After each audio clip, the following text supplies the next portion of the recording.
The girl had just woken up and was stunned when she looked outside the window. A massive wave was rapidly approaching the city. Due to the tsunami speed, when people realized the danger, it was already too late. A dense flock of seagulls began to flee in panic. People on the beach saw this and quickly ran for safety. A little girl tripped and fell, and her father quickly shielded her. When the father lifted his head again, the tsunami was already upon them. In the next second, the sea engulfed the entire city in an instant. Within moments, skyscrapers were snapped in half.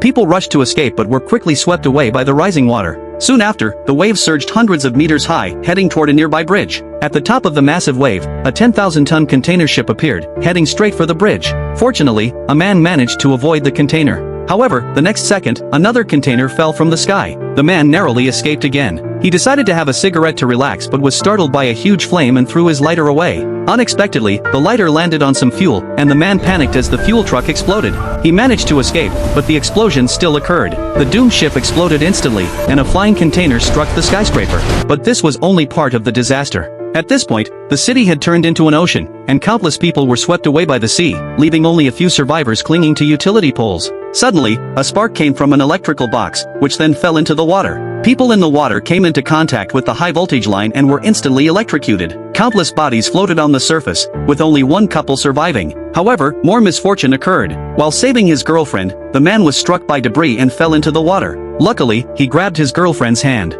However, her strength wasn't enough, and she too might fall into the water. So, the man willingly let go of her hand, letting the current pull him downstream. Fortunately, an elderly man grabbed his hand, and the man survived. At that moment, the second wave of the tsunami was approaching the city. Police were also on helicopters conducting rescue operations. Suddenly, one of the officers spotted a few survivors, one of whom was his girlfriend. However, the man next to her was holding her by the hair, refusing to let go. The girlfriend angrily slapped the man and managed to escape. The officer rescued the man, but the man accidentally fell back into the sea. Despite his girlfriend's protests, the officer jumped into the water to save him. Just as he pulled the man up, the rope began to break, unable to support the weight of both men. The officer then decided to give the chance to survive to the man. He cut the rope and fell into the sea.